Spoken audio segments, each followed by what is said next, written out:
Welcome to Total Drawing. I'm your host, Ashley Hurst. Today we're going to look at how to make a grid for a portrait drawing. We're going to make a grid on a photograph and a piece of drawing paper. This is the first part of a series of video art tutorials about making a realistic portrait in graphite. Let's get started. In this video tutorial, we're going to make the grid that you're looking at. You're going to need a ruler, a pen, and a pencil. We're going to make a grid on a piece of drawing paper and also on a photograph for the purpose of creating a realistic portrait in graphite. Alright, so this is the portrait that we're going to use as our example. The portrait is a little more than 10 inches wide and a little more than 8 inches across, or from top to bottom. I want to make a portrait that's 8 by 10. My paper is 12 inches across and 9 inches high, or 9 inches tall. That's too big. So I'm going to make a border. Since it's 12 inches wide, I'll put a mark 1 inch from both the right and the left sides at the top and the bottom. And I'll connect those marks together on either the right and left side, and that'll create part of our border. That'll reduce the width of our drawing area by 2 inches. 1 inch on each side.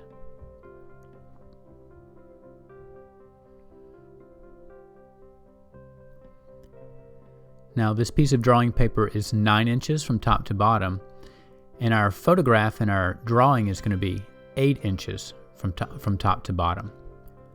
So we'll create a 1/2 inch border on the top and bottom of our drawing paper, and that'll reduce the height of our drawing area or surface by 1 inch. So we'll be left with a 10 inch wide by 8 inch tall rectangle, and that'll match the 10 inch wide by 8 inch tall grid that we're going to put across our photograph. Okay, so the border is almost complete. We could have done this drawing without a border and just made a grid across the entire page and only used the blocks that corresponded with those in our photograph. But now we have a 10 inch wide by 8 inch tall picture plane. The picture plane is the area in which we'll make our drawing. We're going to make a 1 inch grid. So starting in the top right corner, I'll put a mark every inch across the top line of our border until I get to the other side of our picture plane. I'm going to do the same thing at the bottom. Without marks to connect from across our page from the top and the bottom, or from the left and the right, our lines could end up a little bit crooked or not as parallel as we'd like them to be. Now there's a mark at the top for each mark at the bottom. Let's do that on the right and left sides of our paper as well. Starting in the top with our 0 mark in the top right corner, I'll put a mark every inch till I get to the bottom, and I'll do the same thing on the left side. Now there's a mark on the left side that corresponds with each mark on the right side. Let's connect our dots. I'll start with the vertical lines, or the columns, along the right. Make sure that you can barely see both of your ruler's marks before you draw your line. There we are. That should leave us with 10 columns across. Now we'll lay in some horizontal lines.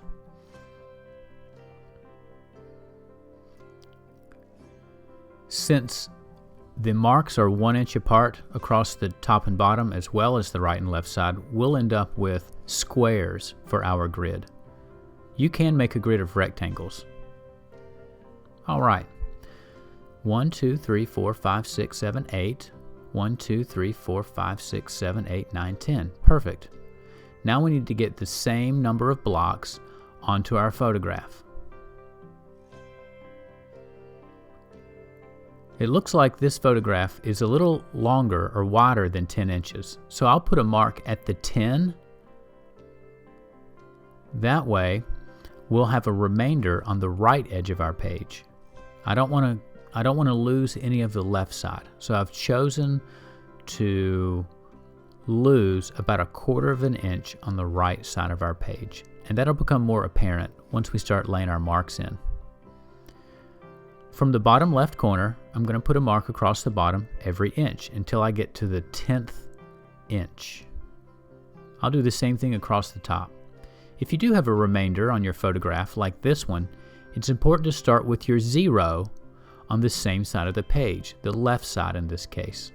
That way the remainder ends up on the same side, the right side in this case. Alright, so we're going to put a mark every inch across the top. And that'll leave us with an extra 1/4 of an inch at the top of our page, just like at the bottom. We'll need to think in the same way as we put our marks on the right and left side of our page. This photograph is a little more than 8 inches tall. So we'll mark down to the 8-inch mark from top to bottom, and we have a little bit of a remainder again. You can see about 1/4 of an inch of space that we will not use at the bottom of our page. Let's start with the 0 at the top left corner, just like it was at the top right corner, and place our marks 1 inch apart from top to bottom until we get to the 8th inch. And we'll see the same amount of space or remainder between the 8th inch and the very bottom of the photograph. Now it's time to make our grid. I'm using a pen because this is a dark photograph. I want to make sure that the lines show up on your screen. You could use a pencil. Either way, you want to make sure that it's sharp so that your lines are narrow. We don't want to lose visual information underneath our grid lines. Also, because I'm using a drawing pen, I'm going relatively slow just to make sure that I get a black line. If you're using a pencil, you might be able to make your lines a bit faster. Okay, the horizontal lines are in. Now all we need to do is place our vertical lines on our photograph and we'll be ready to start our drawing. As you can see, there's about 1/4 of an inch of space between that first vertical line and the right edge of the photograph. Again, that is a remainder. We will not use that portion of the photograph.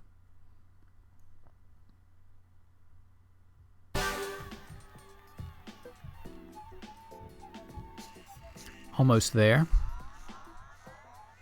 The benefit of the grid is that we can use the grid to count blocks up and down and right and left and figure out where all the different parts of our portrait belong. We still have to draw accurate shapes. We still have to create accurate values. But at least the parts, the contours of our portrait will land in the right place according to the grid's instruction. There we are. So we have 80 blocks that we will use in our photograph, 8 from top to bottom and 10 from right to left. I'm crossing out the remainder, the portion of our photograph that we don't need now, just so I don't accidentally count it. I don't want it to confuse me while I make my drawing. Alright, so we can see both grids now, and we can imagine how we may work. 1, 2, 3 down, 1, 2, 3, 4, 5 across. That's where an eye belongs. 3 down, 5 across, and there's the eye. So as long as we count our blocks, we'll get all the parts where they belong. Remember, before you start your grid, you're going to need a ruler, a pen, a pencil, a photograph, and a piece of drawing paper.